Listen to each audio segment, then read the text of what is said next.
Please note, today's episode contains references to ritual abuse, childhood sexual assault and trauma, incest, cults, intergenerational trauma, human trafficking, and child sexual abuse material. Please take care while listening.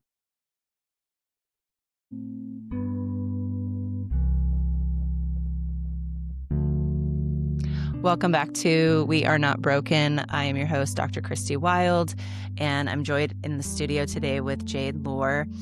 Jade and I connected on Threads, and I just want to put this out there for any of you who are trauma survivors. Threads is a magical place. Jade and I are kind of tapping into that, and we connected there, and because they were sharing some of their story around ritual abuse that they experienced, and I was not familiar with ritual abuse. And so they like perked my ears up. I paid attention to everything that they were posting.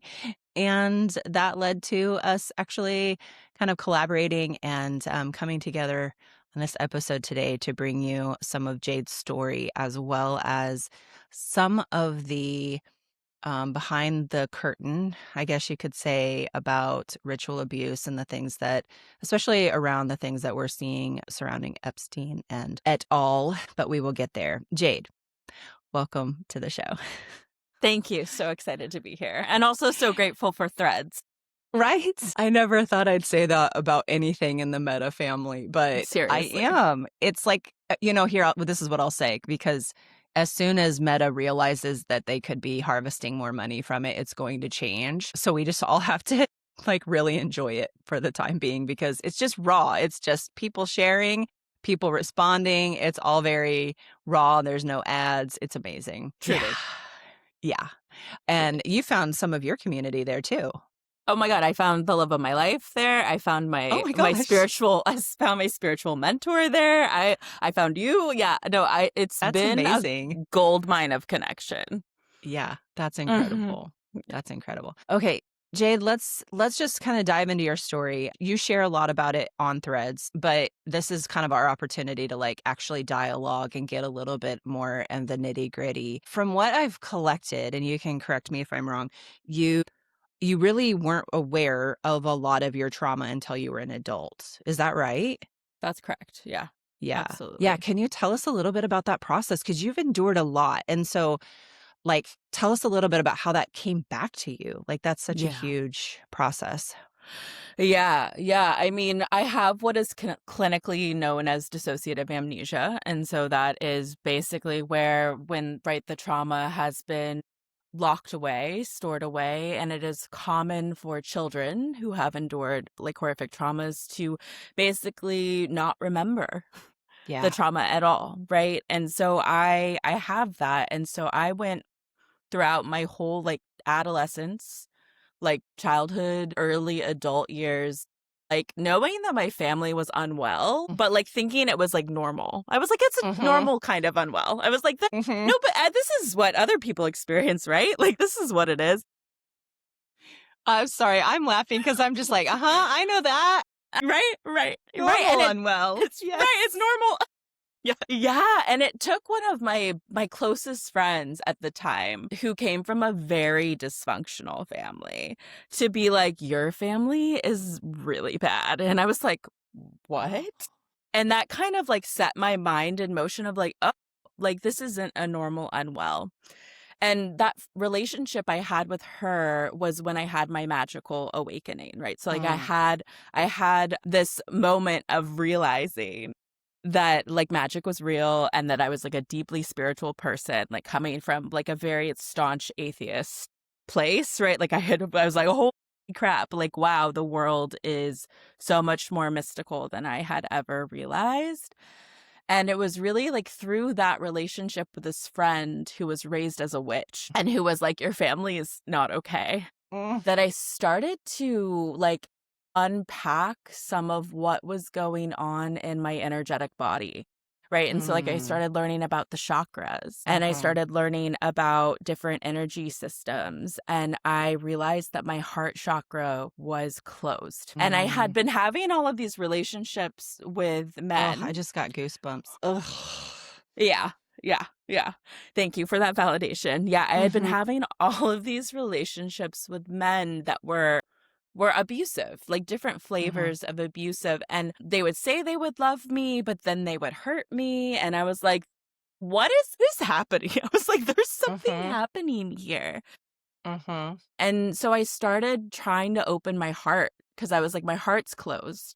And like, I keep ending up in these relationships. And like, maybe if I could figure out what's going on with my heart, maybe I could like figure out how to love. Maybe I could like choose different people or like attract different people. I don't know. I don't know. Yeah. But the first thing that happened when I like started opening my heart, I had a friend tell me she thought I closed my heart. She was like, I was like, Like you why? thought you did it intentionally? Okay. Yes. Because I went on this, I'm a data scientist, right? And I like went around to like asking everyone in my life. I was like, so what's the heart? What do you think it is? Like, what is it about? Like, how does it work? Like, when do you know you're in your heart? And so I was going around collecting information from everyone. And one of my friends was like, I think you closed your heart on purpose. And I was like, why would I have done that? What would have made me do that? And then I realized it was trauma. Like, it's from either experiencing something horrific or witnessing something horrific. And that's when I had my first uncovered memory that appeared of my brother being harmed in front of me. Yeah. And did that memory come back to you in full, or were you dissociated? What was your relationship to that memory? Yeah. I think I was shocked, but it came back as a snapshot. I call it my snapshot memory. So I was around like 2 years old, and my brother's like 2.5 years older than me. So he's like about 5, right? And it was almost just like a photograph of like what was happening in the room. And it was undeniably real. Like, I knew it was real. I was like, there's no way I'm making this up. Yeah. But I didn't know who the man was in the image for the longest time. And I would later realize it was my father. But at the time, he was just this ominous masculine presence hurting my older brother. Yeah. I know. It's heavy. Yeah. And let's keep evolving that, like, because this gets deeper for you. It does. Yeah, it does. Yeah. So I uncovered this memory, and then it started to unravel everything. I started to be like, okay, this was happening in my home. How was this happening in my home? What was going on? And then I started to realize that my brother had always been weird towards me, right? I started to realize, and I was living with him at the time. I was in my early 20s. We lived in a house that we were renting from our parents. Oh, God. I know, because it's crazy. It's crazy. I just want to say, though, how amazing it is you're being felt safe enough in that situation to start processing and unpacking this. Like, that's some tremendous work on your part. I just want to affirm that. Yeah. I appreciate that. I think a lot of it was because I was so deep into doing magic. And I think some of it was drug fueled from my because I do have a substance use history. So I think some of it was just like plow through it, you know, like don't look back. There were no more doors. Like, no. So I think there's a couple things happening, but I do want to like be grateful and gracious to my spiritual team, like my like on the other side, right? Because I do think they are the reason why I was like safe throughout all of this, even when I wasn't safe. Like I have spiritual beings looking out for me, ancestors looking out for me. Like I was not doing this work alone. Yeah, absolutely. And that feels important to acknowledge. They're like, don't blame it all on the drugs. They're like, we were here too. We were here too. But I started pulling at the thread, right? And and I realized that my brother was like gross towards me. Like it was like weirdly sexual vibes. And then I was like, my God, I think my brother abused me. And Mm-hmm. that was like my whole body had been asleep my whole life and Mm-hmm. all of a sudden like was awake. Like I Yeah. had sensations in my body that had been asleep like my entire life. And I was like, this is irrefutable. Like something Mm-hmm. Mm-hmm. happened here. Whether I have the concrete memories, my body is responding in Yes. this way that I could not Yes. deny. And I started to come apart at the Mm. seams. Like this was like Yeah. a really like I was like, I need therapy. I was like, Mm. I'm unwell. I was like, somebody needs to like help sew me back up. Like this is like I might just open up and become a puddle on the floor. Like this is Mm. it was scary. It was really scary.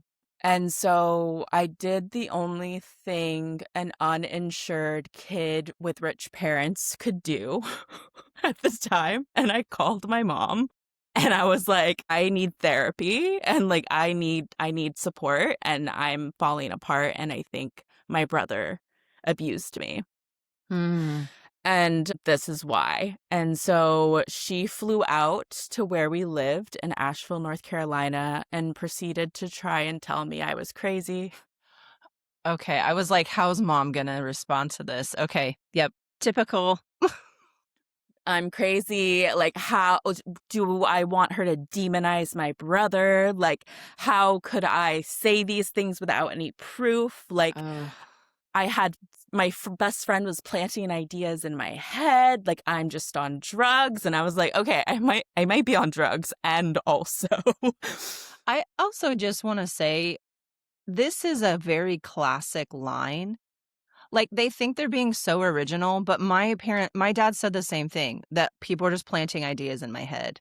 Like what a bizarre thing to actually say to an adult. Like yes. you're being brainwashed by your Yes. friends. It's such a I and so anyway, I'm just saying that to anyone who's listening who's like, that has been weaponized against you. Like, you have two people in the room right here who have had almost the exact same thing, very different scenarios, but the exact same line of reasoning being used against us as a weapon. Just remember that your abusers will weaponize these things against you, and it's not you.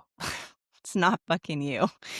Right. Okay. Right. Sorry, Jade. It's Keep going. no, but it's also them admitting that they Yes. are the ones who have planted things in our heads. Right. Absolutely. Like Absolutely. Absolutely. Yes.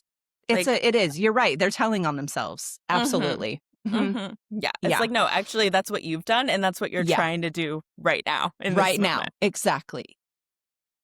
It was wild. It was wild. So my mom and I had it out in a Target parking lot, like at each other's throats. It was violent. It was violent. And I realized that she didn't care about my pain Mm. and that she Mm. cared about my brother's image more Mm. and that she Mhm. was going to go down fighting for him.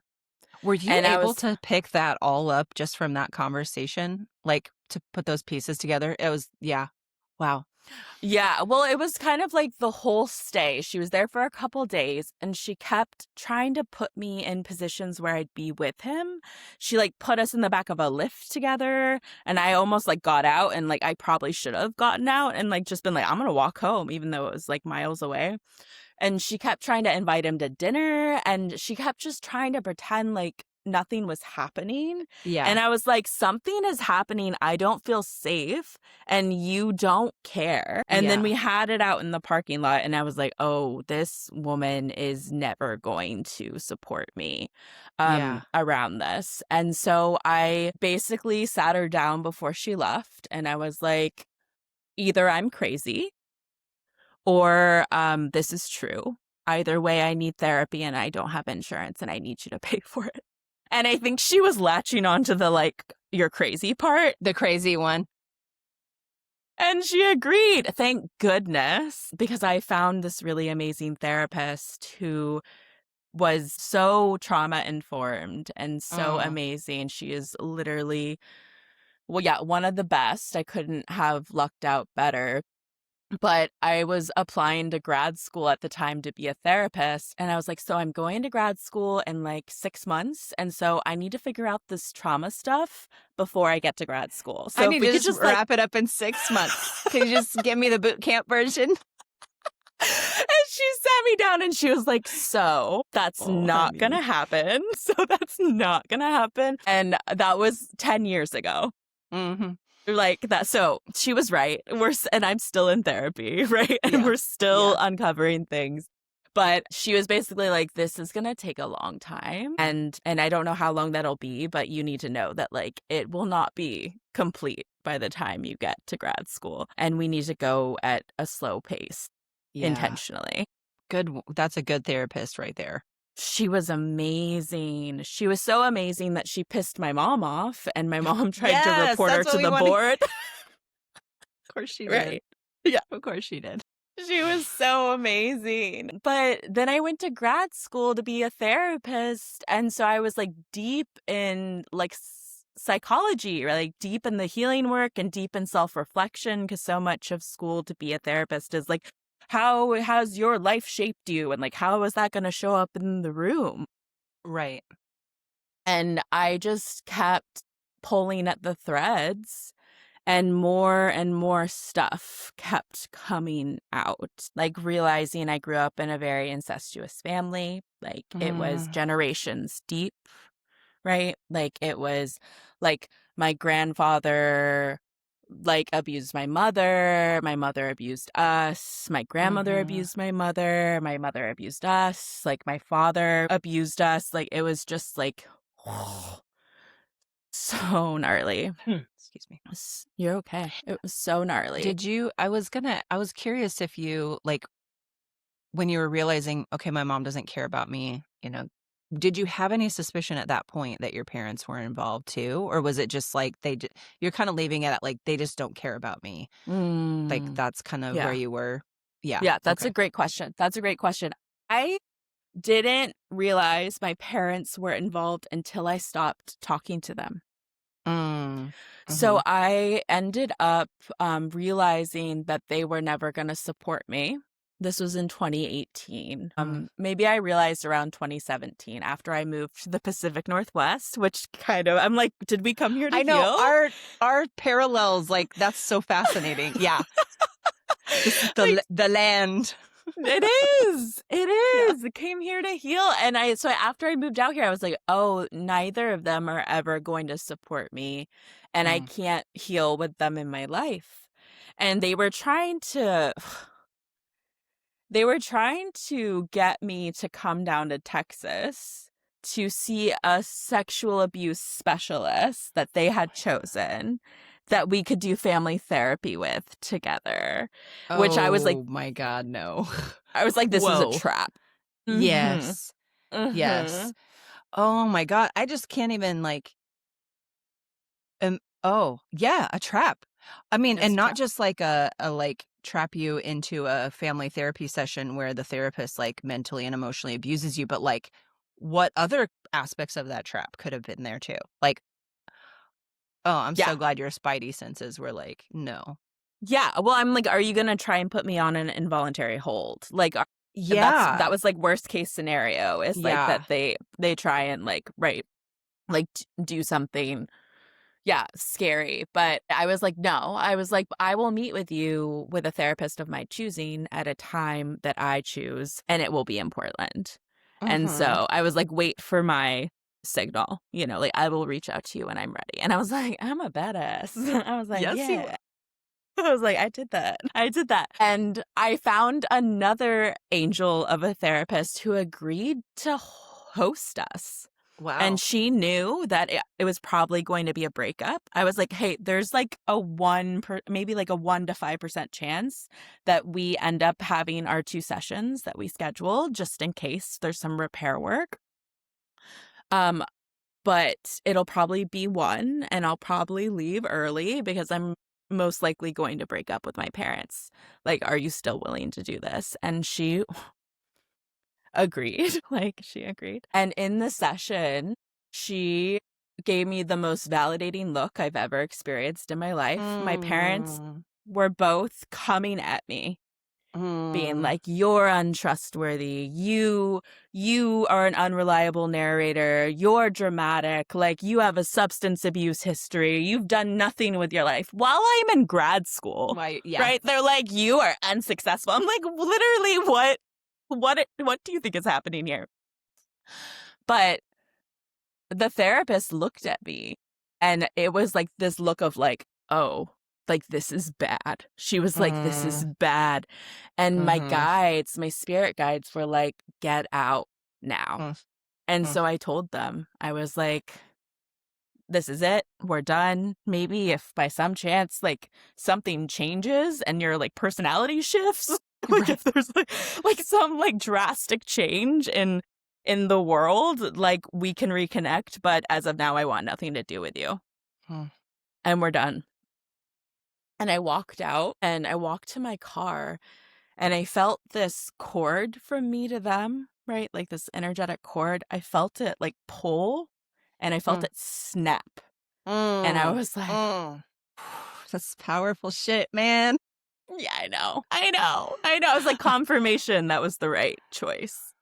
Yeah. Yeah. This is like one of the parts of our therapeutic model for naturopathic medicine is the base is removing obstacles to cure. And I think about this with survivors a lot, where the obstacle is often just that we're still in relationship with our abusers. Yes.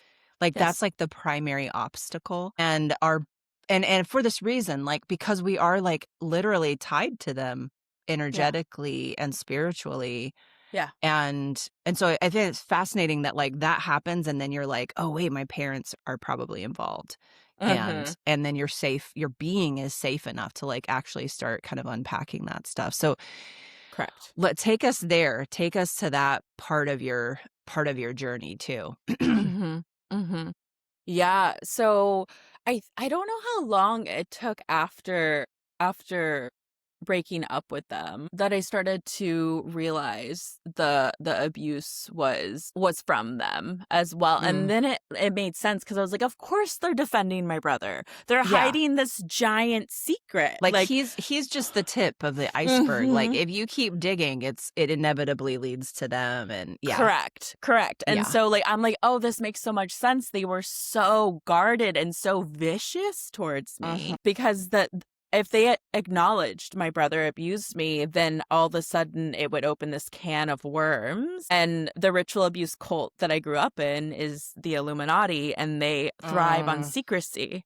And so they were, this is like such a violation of the code of our oaths that we take in the cult, is to never talk about it, right? Like, we never talk about it. And so they were looking at me as if I was breaking this you're giant not just the thing. family silence, but the silence of the cult and the agreements that the occult has created. Yes. Like, to protect the cult, essentially. Correct. Yeah.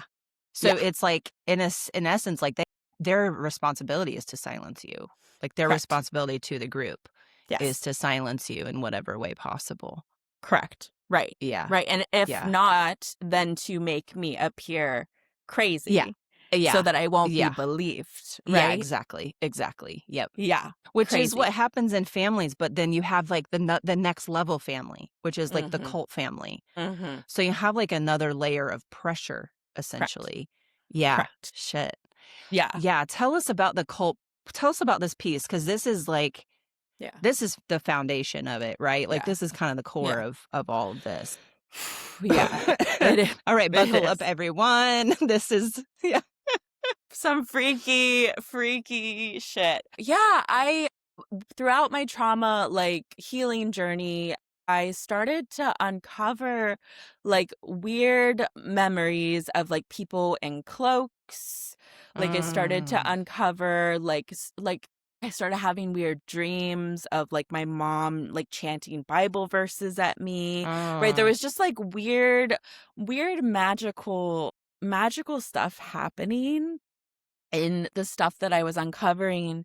And whenever I would do my energy work with like my magical friends, we would be like, oh, I've been cursed. Like, oh, there was a ritual done on me. Like, oh, this is, And I was like, this is why? I was like, this level of magic that's in my energetic field is intentional.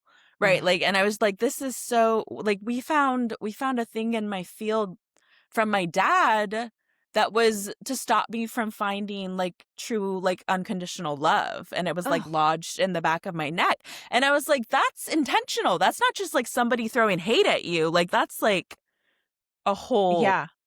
ordeal. So Like, I mean, I'm physically reacting to that. That is just so hateful.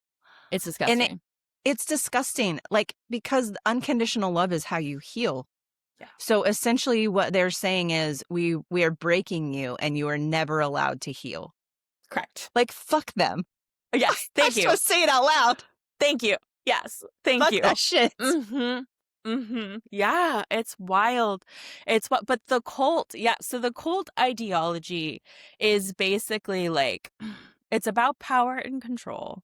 And they have this like desire to cause harm, right? Like it's a destructive cult, right? Like it's about causing harm, and they are very anti-love, very anti-compassion, like empathy, right? Like this shouldn't surprise anyone when like, you know, Elon Musk was like, empathy is like bad. It's like, that's the cult. Like That's the cult. Yeah, that the makes ideology. Sense. That's their messaging. Yeah. Yes. And so they're very much like training it out of you. If you're an open-hearted kid, which most kids are, they train it out of you. And they do that by torturing you.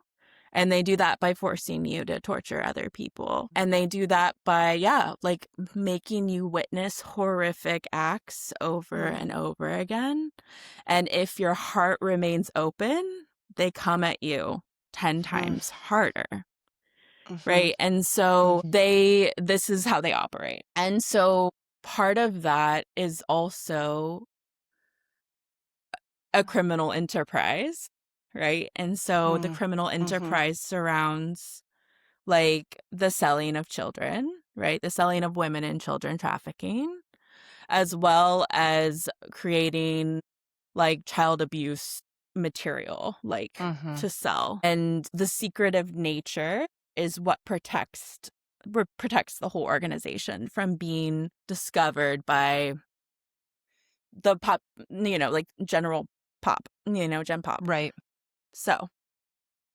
And many of them are also like tied in and layered into government entities. So they're not facing criminal like consequences for the behavior too.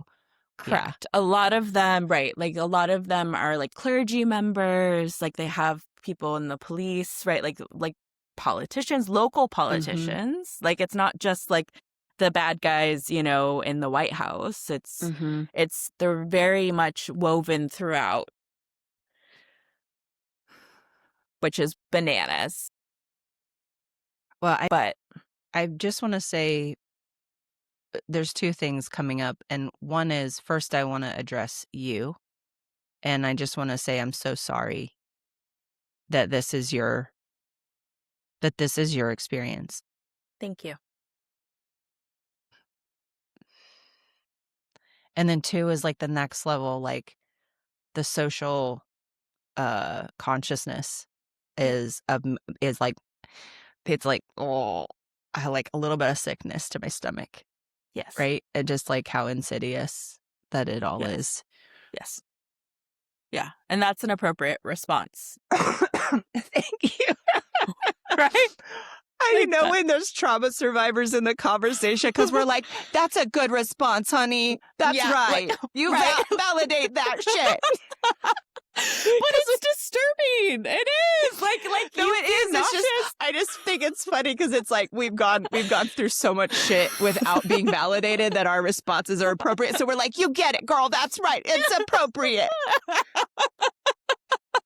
You feel disgusted for me. I appreciate it. No, for real. Absolutely. For real. Yeah. And for you and for everyone involved. Yes. And for all of us, because like the reality is those decision makers, whether we are invested in that organization or not, are impacting our lives. Yes. our global lives, and we'll keep getting to that, but it's like we talk about our interconnectedness, and this Yeah. is like such a tangible example of that.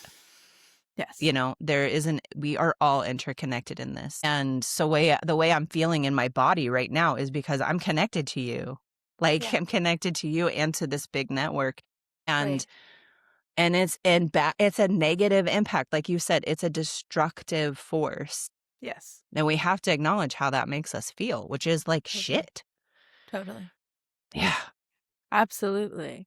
Well, and I would go as far to say that the abuse you suffered is not connected. Not disconnected. Yeah. Right? That's the trickle down of this culture of like harm, right? Is Oh like, yeah. I mean, my family my grandmother's a fucking missionary. yeah. Like the So Christianity component, right? It's like yes. she was the first one. She was the first secret keeper of all, like in my immediate world. So yeah, it's connected for sure. Mm-hmm. If Right? nothing more than as like a cultural shaping Correct. force. Mm-hmm. Correct. Yeah. Correct. Ugh. Yeah. It's super disturbing. Yeah. Yeah. Tell us a little bit more, give us a little bit more of the framework of the cults. I know some of your, I think it was your mom that grew up in it, but your dad joined later. What do you Yes. know or understand about that process? Yeah. So a lot of what I know is just from like putting the pieces together and from like also just like psychic information. So I don't Sure. have a lot of receipts, but what I do know is that my mom's family is deep in it. And it's generations and um yeah, it's quite disturbing, but it also makes a lot of sense based on things that my mom has told me about like how my grandmother was abused by her great grandmother. And right, Mm. there's this lineage of women just really torturing their daughters and Mm-hmm. having hate towards their daughters in really just horrific ways. And it's kind of brought to light this idea that like the women in the cult are just as actively participating in the harm against children. It's not just the men. There's this force of the women causing harm, and that's been really like disappointing and like saddening to sit with, but it makes sense for an operation that is this vast and this like well organized that there's many people that are participating and it's like functioning. But so yeah, my mom's family, really the lineage is the matrilineal line. So it's like that's the women that shoot all the way back. I don't know how my grandfather or his family got involved in it. He's Irish. My grandmother is Italian. And so that's the line goes back through the Italian line. My father. Have you found with the Illuminati that it is like regionally specific in terms of ethnicity? I know that they are like a white supremacist organization, Yeah. and I Okay. know that they have been very intentional with bloodlines. Like my parents are matched in the cult, right? Like so they weren't what does that mean? they weren't a love match. They were Oh. an arranged marriage. Yes, yeah, which I mean, many it makes people sense are. because they're not allowed to love. So why would you form a love match? But still. Yeah. Okay. Right. Yeah, it's gross, but they've been mixing certain bloodlines, right? Like to keep certain like magic. It's gross. Yeah. It's really gross. It's really gross. Keep going. Is this like this shit of stories? Like it is. This is It yeah, is. okay. No, And totally. we can talk about how we hide things in plain sight all day long, but this Correct. is like, yeah, okay. No, I don't know if you're a Dune fan, but it's very like Benny Jesuit like esque. Okay. But yeah, so they've been mixing bloodlines. They've been trying to like basically keep certain magic within the cult. And my dad is an indigenous Mexican person. And he joined through a fraternity through college. So my Wow. my Mexican family was not a part of the cult, although they had their own issues. And he has my ancestry, like my Mexican ancestry is a very powerful like indigenous ancestry, and that is why they matched. Right, like wow. yeah, that's why they matched, because they wanted that magic in the cult. So they're willing to put aside the white supremacist part of it to co-opt the magic part of it. Well, look at like what they've been doing for like millennia, right? Is like stealing indigenous wisdom, and absolutely. It's just colonization, but absolutely, yeah, in like a very, very literal body to body sense. Yeah. Oh. Yeah. Yeah. So the cult is diabolical. Mm-hmm. Right. And it's very strategic. I think that where we miss when we're trying to conceptualize like people like this, right? Like people who have the like psychopathy, right? Like the like antisocial personality, but like something else is going on here too, right? Like this cult indoctrination that they have, is we try to understand them from our perspective of having a heart, right? Yeah. And being empathic, and we can't, because they are operating in a completely different sense than we are. And I appreciate this part, because the spiritual, energetic, magical part of ourselves is often what gets left out of the conversations around trauma. And I think this is hitting that part. It's like, there is always another layer to why and to what you need to heal too. Yes. Like, yes. And you can't make sense of this behavior from a perspective of, like, I was telling a mentor friend of mine about my family's reaction when I came forward with my trauma, because they reacted very violently as well and turned their back on me, etc. Which, all, like, in hindsight, it's all very predictable. But at the time, I was just wrecked. And my mentor, he was like a second dad to me. He was more of a dad to me than my dad was. But he was like, I just don't understand, Christy. Like, even if you were lying, they should still love you. And that piece, I thought about that recently. I was like, oh, that's the key. Like, they don't love me. Like, if I could just like have wrapped my mind around that, then some of the reactions I was having, I could have understood my reactions a lot more if I just recognized that love was not a piece of this puzzle ever. So I appreciate that you're bringing that up, because like, I think that is a part that those of us who are open-hearted and who are empathetic and sensitive, we are like constantly like, but why won't they love me? Like, that's such a basic question. Yes. And it's like, but it's not about why, it's that they don't. And this isn't based out of love. This isn't about love at all. It's that, because it's the void of love. This is what happens in the void of love. Correct. So speaking of this cult, let's bring our main characters in, our big news characters: Jeffrey Epstein, Ghislaine Maxwell. Yeah. How they're in. This is their cult. This is their cult. Yeah. This is their cult. Yes. Yeah. Correct. Yeah, absolutely. So I've been like grappling with my trafficking, like abuse trauma for a couple years. Now it was, along the way of unraveling, I started to uncover that I had been trafficked to like priests, and then it just started unraveling that I was like, oh, I was just like trafficked a bunch as a child. And I was very dysregulated when Jeff Ep, was in the was in the news. When he first came into the news as like being investigated.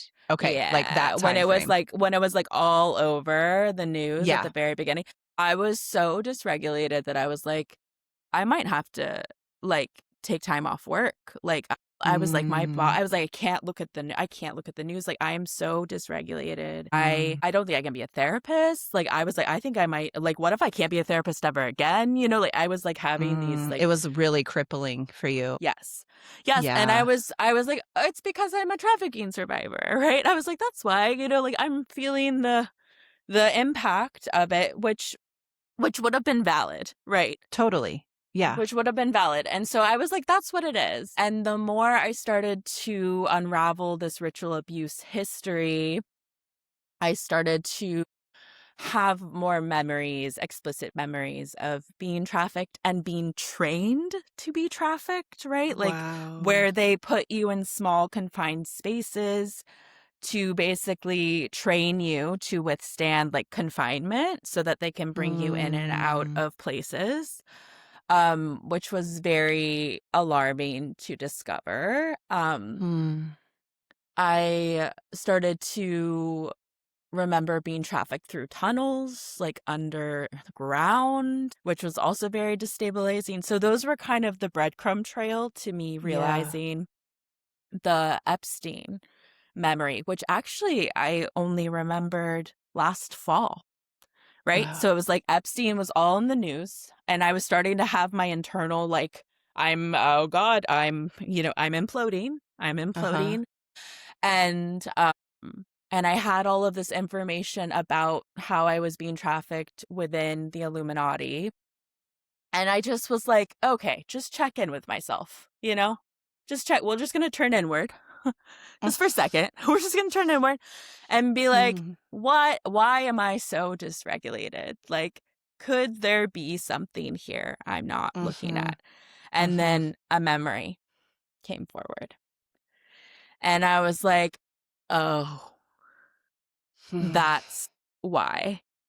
That's why I've been having such a hard time every time he's in the news, is because I've been horrifically abused by this man. At Mm-hmm. least one time, if not multiple times. There's one ritual that I've been pretty public about on Threads with both him and Miss Maxwell. And I can't say her first name. I don't know how to say it. I'll butcher it. That's why You know, you know who I'm talking about. it doesn't matter. She doesn't deserve it. You know who I'm talking about.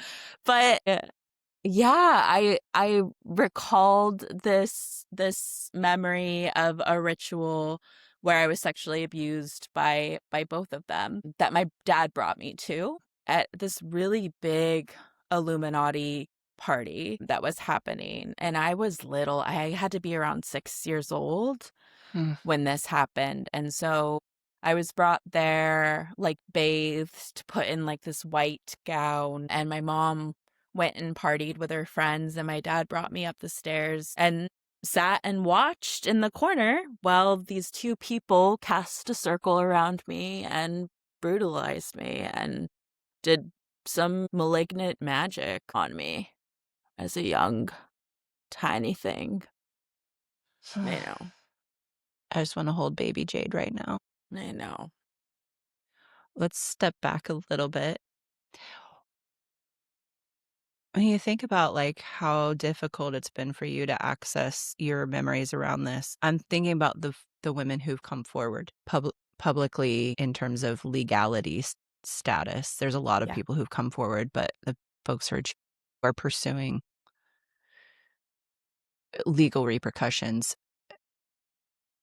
And I guess I just in light of what you're saying, it gives a lot of context to what they have also had to work through in order to be that public. But theoretically, there's thousands of people Yes. like you, Yes. given the nature and maybe hundreds of that. I mean, tens of thousands, hundreds of thousands. Is that fair to say? Yeah, I would say there's way more than we would ever like to, you know, Yeah, be yeah, aware of. yeah.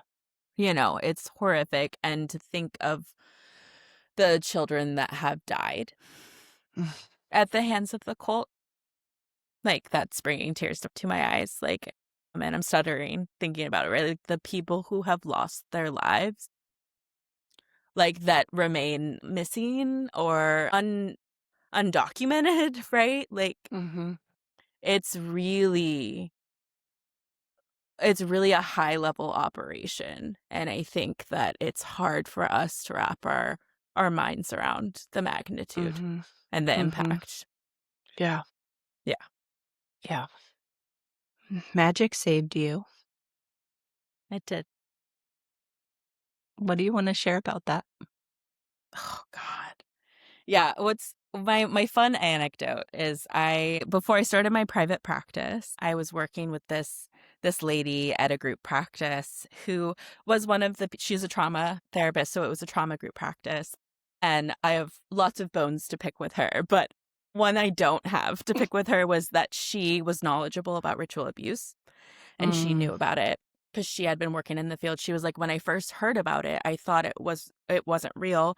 And then the more I looked into it, the more I realized that it was real. And the more like clients kept coming to me, telling me these same stories. And she's like, people don't want to admit that it's real. People don't want to acknowledge it, but it is. And I was like, thank mm-hmm. goodness I'm working Mm-hmm. for you because that's my history. Mm-hmm. And I ended up disclosing to her about my history, and she had a lack of boundaries. But she was like, how are you, Jade, how are you doing so okay? Like, I'm just shocked. She was like stacking papers. She was like, I'm just so curious, like how are you so okay? And I was like, I looked at her and I was like, witchcraft. I Yeah. was like, literally magic. Like I love my therapist. I do. And I have a Mm-hmm. therapist, and I have a therapist who's a witch, and that's great. But magic as the sole reason for my uprightness, for my joy even, Mm-hmm. to keep my hope alive. It's been magic. It's been so vital in my healing, and I really don't think I'd be well without it.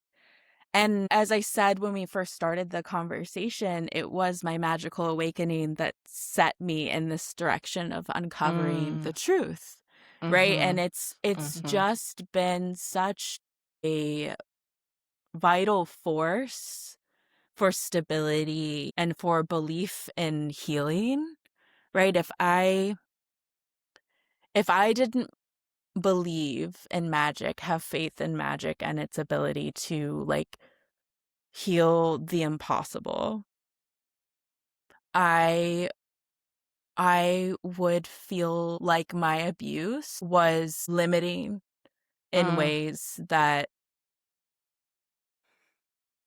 would be really hard to live Mm. with and exist with, right? And Like a damning brokenness, like you're yes, damned and there's no hope for. Yeah, I can see that. right, like there's no way out. Yeah. And I know because of magic, there's always a way out. I know Mm. there's always a way out, and I know there's always energy to tap into. There's always things to discover. There's always things we can do to make a situation better, if not solve it, right? It's like, okay, Mm-hmm. so I'm not going to solve the fact that like I was horrifically abused, but I can cast spells and cast circles and like call on my spirit team, right? Like my deities, and they can help hold me, and Mm-hmm. I can help hold me, and Mm-hmm. I can like connect with the earth, and the earth can hold me. And like Mm-hmm. that is the opposite of limiting, right? Like that is Yeah. expansive. Yeah, and it kind of makes me think about coming back to like when I was talking about like this my social conscious like response, like it can make you really afraid of everything. This awareness of the Illuminati and their Mm-hmm. intentions and their Right. operating system can make you just you can just paralyze right in that. There's no Yes. one I can trust. There's nowhere I can go. My children are never safe.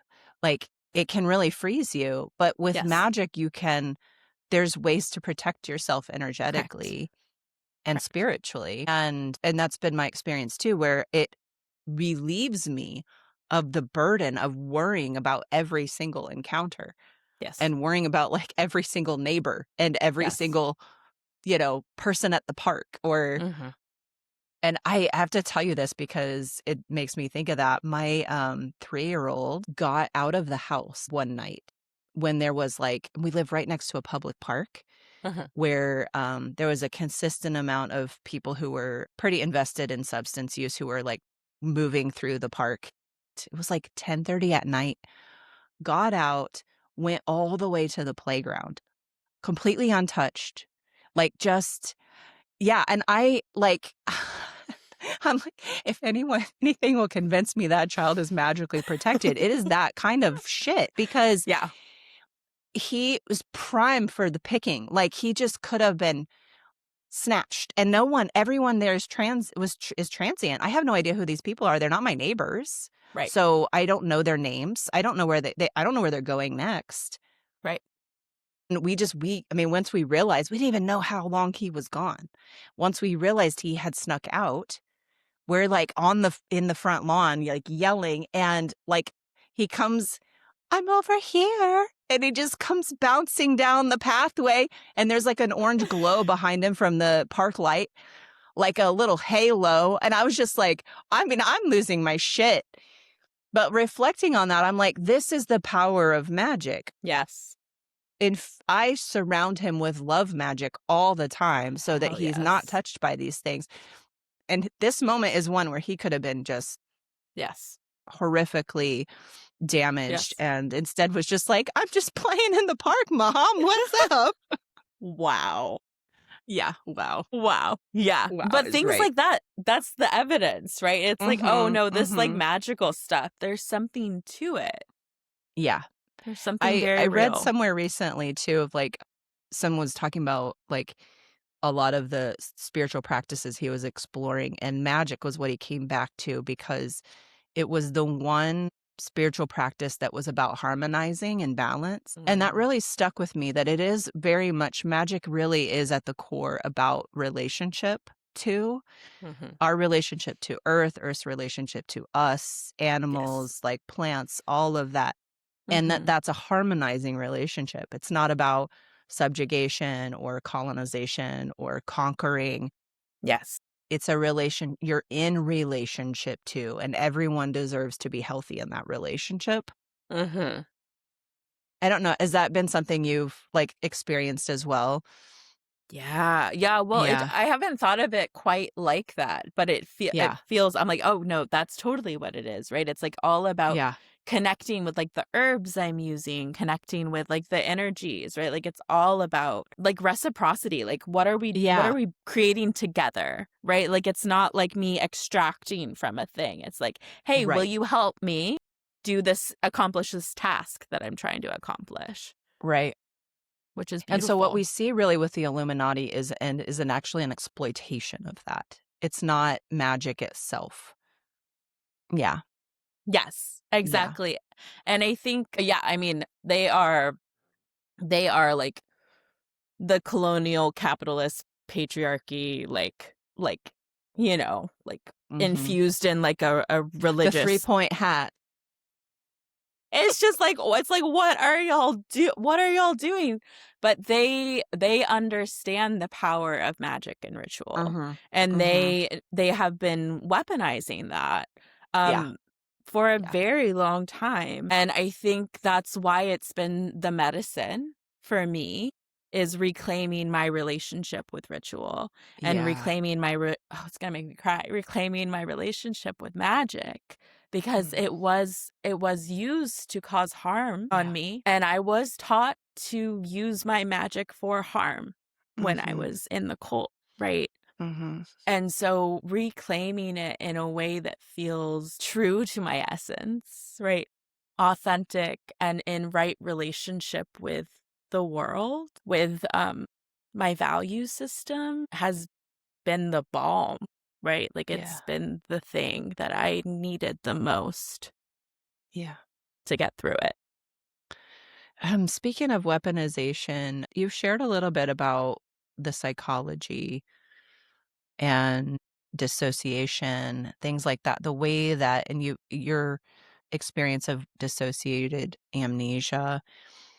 how that gets weaponized. Do you want to talk a little bit about that, like what that looks like? Yeah, absolutely. Absolutely. So the cult, especially with like the children that are raised in the cult, they are subjected to harm and torture from a very early age to basically create a very strong dissociative barrier inside of Mm, the victim. Right. And so then they use this dissociative barrier, which blocks out remembrances of the harm and the trauma from the living life, from the conscious life, right? And so once this wall of amnesia is really like created through repetitive harm, they will start doing things that will stay behind the wall, right? Like they mm, continue causing the same types of harm that will mm, be stored away, blocked away, so that the kid can go to church, go to school, like have sleepovers and not be like, oh, on the weekend I saw someone get murdered. It's right, like not, right. it's not like that. So they basically are training our consciousnesses to build a really fortified like Hmm. amnesic barrier that they will then weaponize, right? Like against us by like Mm, just doing horrific things for as mhm. long as they can, right? As long as the wall will hold up, which sometimes lasts well into people's like 40s and 50s, the Wow. dissociative barrier. Like a lot of ritual abuse survivors don't start having recovered memories until later in life and when the barrier starts to slip, right? Yeah. And About what so, age are you finding that they stop this, like, targeted activity, though? Because, like, at some point, like, yeah. you're gonna be, like, 16 and, like, "I don't remember what I did over the weekend." Like, like and people are gonna think that's suspicious. So, about, like, what age are they stopping, like, active torture, I guess? Is that what we call it? Yeah. Well, so I think there's a certain point, right, where either you have dissociative identity disorder, right, and where Mm, you have mhm, multiple different like people inside mhm, of you that have been mhm. trained to fulfill different roles, right? Yeah. And so they then will have that part that like is, a participant in like rape or like torture Mm, or murder or what like ritual sacrifice, whatever it is, they will call that part forward to perform mm. the task. The part will go behind the amnesic barrier, and then the Yeah. person will think, I don't know what they'll think. They'll have Right, fragmented memories, right? right, right. And that can go on for a long time. But there comes a point where either you start to buy into the cult, right? Mm. Mhm. Or like they have to like kind of like retire you, which is like what I Mm. I was like a retired, they're like, we're gonna still like use you to siphon from magically, but you are like Mm. not going to participate anymore because you are a threat to the secrecy, right? Mhm. And Mhm. so a lot of people start to realize what's happening, but then they're held there because they feel like they are murderers. They feel like they are They rapists. take on the guilt of what they've done, Right. even yeah. Right. And so then they are literally blackmailed to stay Mhm. in the cult by their shame, by the video evidence, by whatever it is they have against them, or by the children they've had in the cult that are still in the cult, right? They weaponize children Mm. against you. Mhm. Mhm. Or you go true like sociopath, psychopath, and you ingest the ideology into your being, and you are like, this is the way of life. And then you just follow that path, right? And so there's like a Mm. couple different avenues, right, Yeah. of like Yeah. how it goes. Um, And but your brother joined, right? He went that path, right? yeah, oh yeah, That's he's a what it sounded monster. like. He's a Yeah. monster, yeah, for sure. Yeah, it's really scary. He's really scary. But yeah, I don't know if that answered your question. No, it does. It gives some context. Yeah.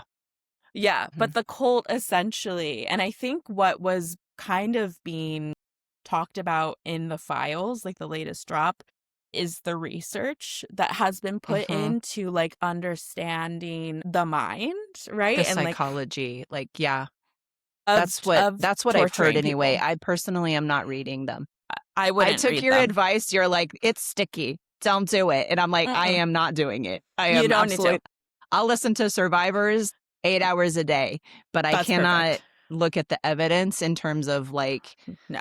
yeah, I We don't know have it's to. there. Psychically, I know it's there. I don't need to like touch it myself. Good. I think that's Yeah. really wise. I think it's really dangerous for people to actually be reading them. Yeah.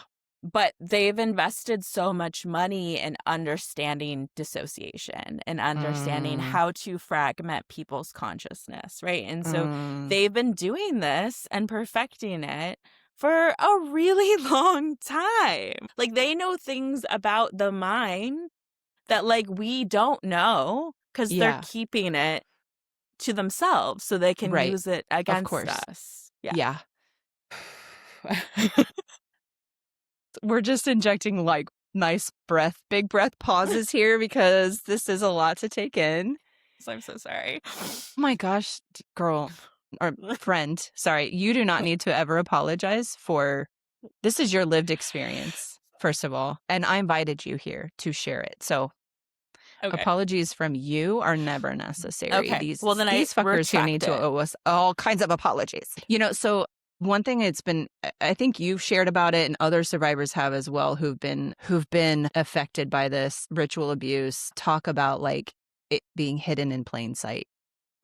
And it's funny because it just hit me one day. I was like talking about Hocus Pocus.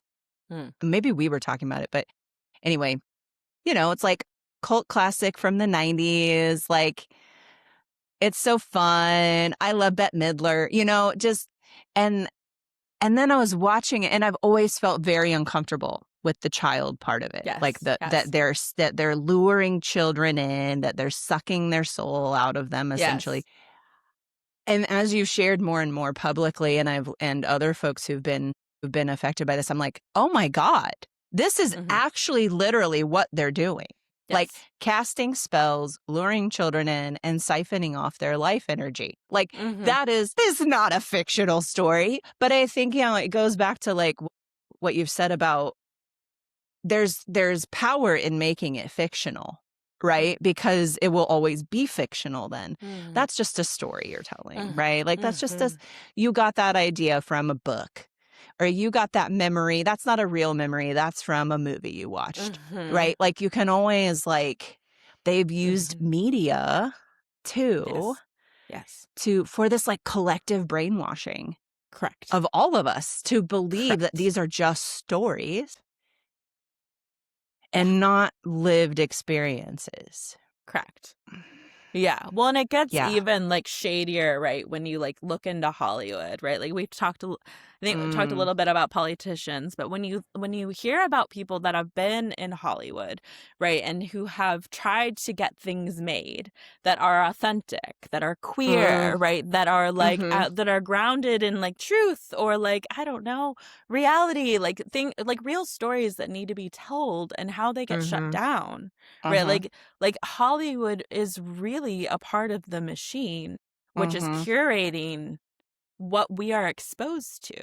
It's like this whole fucking like we're all in Disney World. Like we're in some weird curated like experiential game. Like I mean, it's like when you look at the movies like The Matrix and you're like, oh my God, it's real. Like that's true. It's true. Yeah. And it's wild that movie was made, but it was made by like Lana and Lily Wachowski, who are trans women now, but they were as their gender assigned at birth when they made the movie. And I wonder if that movie would have been made if they were their trans identities. No, right? Absolutely not. Because it would have been everybody would be like, oh my God, it's too exposing. Because queer people get it. Yeah. No matter what. So true. So true. Oh my gosh. We've covered a lot of ground here. We have. Yeah. We have. Is there anything else that's kind of bursting at the seams you'd love to kind of get out there? Actually, let's do this. Let's talk about, we talked a little bit about your healing journey. What, like, apart from working with you, because you are a therapist, what do you suggest for people who are coming into, because we're going to still keep seeing waves of people coming into awareness that they were involved in this. Yes. What are some suggestions you have for them? Because that's going to be, as you explained, like you felt like you were going to melt into a puddle on the ground. That coming apart process. What are some things you can offer for them? Yeah, that's a great question. I mean, I do think having a therapist, a great and trusted therapist, is essential. And I would encourage people to be discerning when it comes to who they're working with, who says they're trauma informed. I would definitely be like, please. And if something feels off, like, get out, like, don't stick around. But I think, and let's just also clarify, because we're talking about therapists, not counselors. Because that I'm like, that's an important distinction in the world of, like, especially faith-based people who are in the faith-based world. Counselors are not therapists. They're not trained the same way. And often it's in those spaces that people with trauma are additionally harmed because counselors don't know how to handle that. So I'm just raising that little flag. Definitely. I just think that because trauma is such, like, a hot topic right now, and as it should be, like, we're all so deeply traumatized, there's a lot of people claiming that they know how to work with it and to treat it when they don't. They don't. And I think they cause a lot of harm. And so I would definitely encourage you to be discerning. But I'm like, explore some magic, like, dip your toes into, like, I don't know, lighting some candles or, like, connecting with a tree. Altar building. I don't know. Tarot cards have been so helpful. I just feel like the other ways of knowing, like, what from your podcast, right? Like, is, like, so healing and trusting that, like, we can heal from getting information from places, like, we weren't expecting. Like, it doesn't have to be a self-help book, right? Like, it can be a waterfall, like, it doesn't have to be a podcast. It can be a fucking, I don't know, a piece of art you make. Like, like, it can be a dream you had last night. It can be, it's just, Right.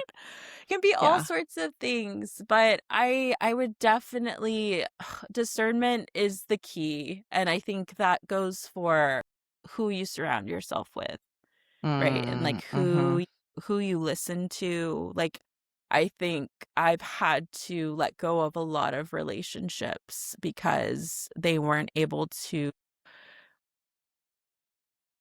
be what I needed them to be, right? Like, they weren't able to be honest or not have ulterior motives. And I think a lot of times when we're ritual abuse survivors, our environment, our blueprint for relating is so skewed and so backwards that I think coming out of that is realizing that, like, oh, we need to learn how to relate to people from the bottom up. Like, we need to go back to the beginning and be like, I don't know how to do this, like, and I'm gonna learn.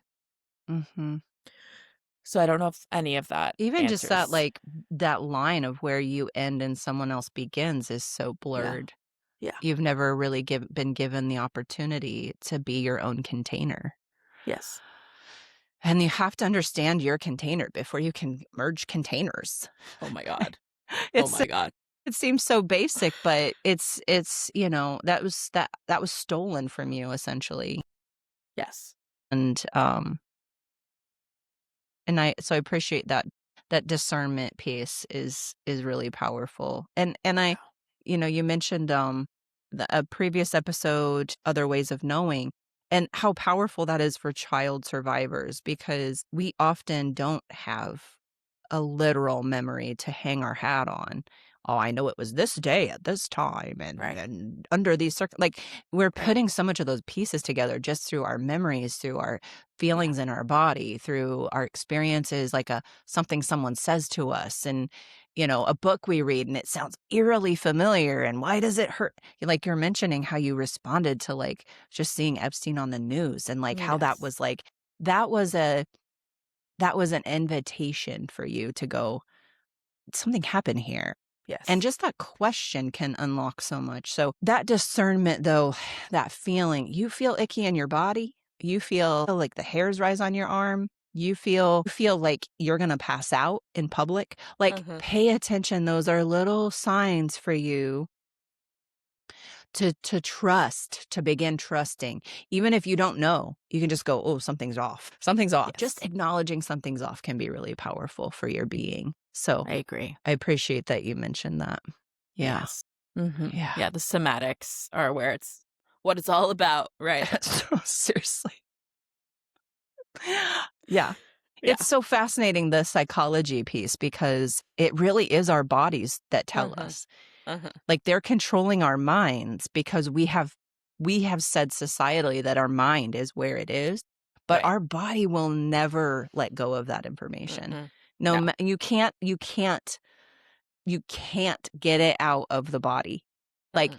so that's a powerful piece for survivors, because even if like amnesia has been weaponized against you, even if these things have been, even if psychologically you've been programmed or directed, your body will still know. You Yeah. can trust your body. Like, Yes. yeah. Yes. Yeah. Yeah. Above anything else. And that is Above something anything else. I tell my clients all the time. I'm like, "Hey, just listen, just what is your body telling you? Mm-hmm. Just like Mm-hmm. what is happening? Are you recoiling? Right? Are you tensing? Mm-hmm. Are you leaning Mm-hmm. in? Like what is going on here?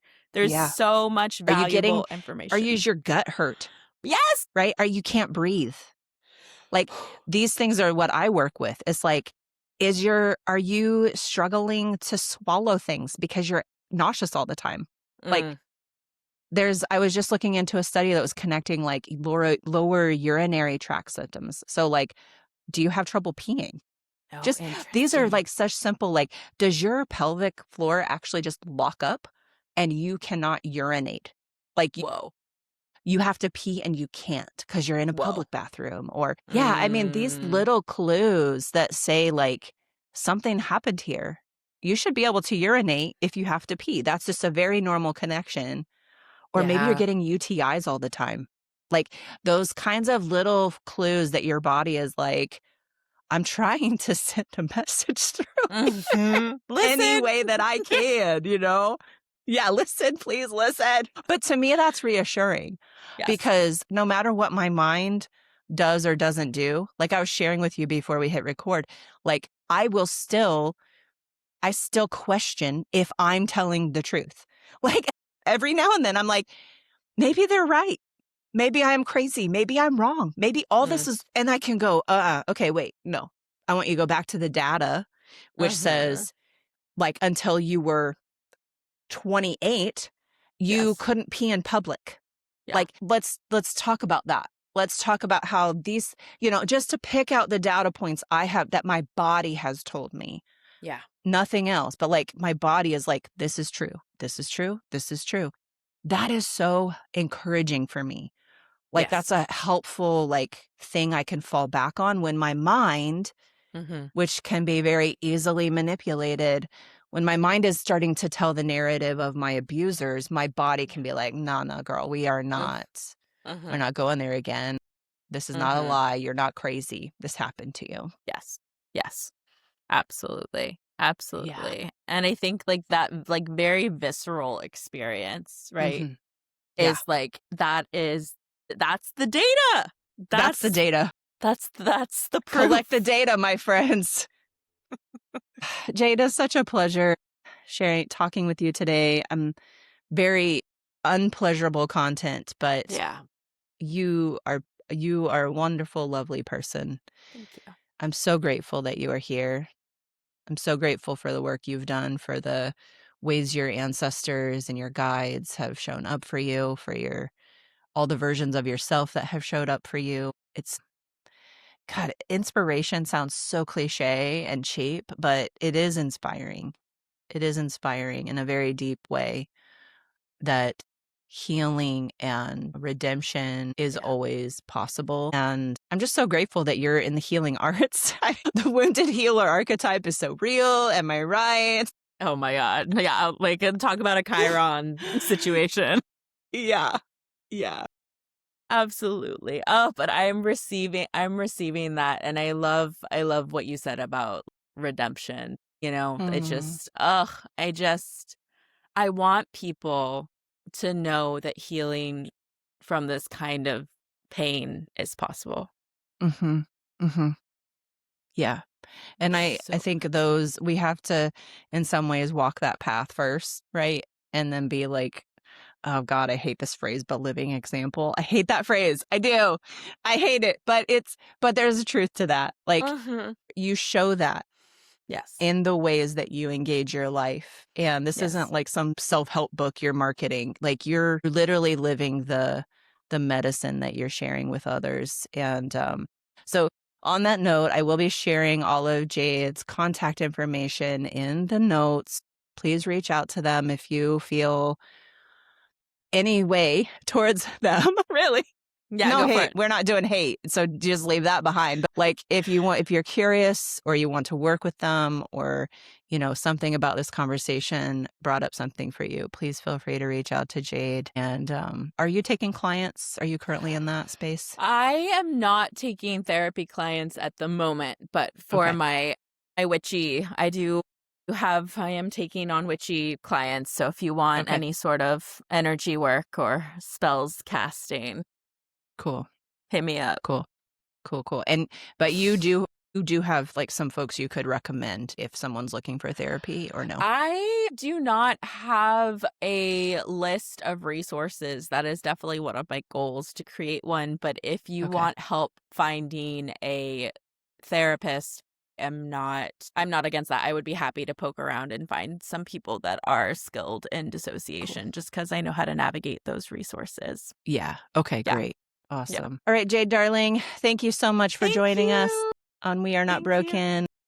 For those of you who've stuck around to the end, thank you. I just want to encourage you, if this episode has brought anything up for you, to please, please, please be kind and compassionate with that information. Give yourself space to metabolize it, and feel free to reach out at any point if you need some support in that. And until next time, I'm Dr. Christy Wild.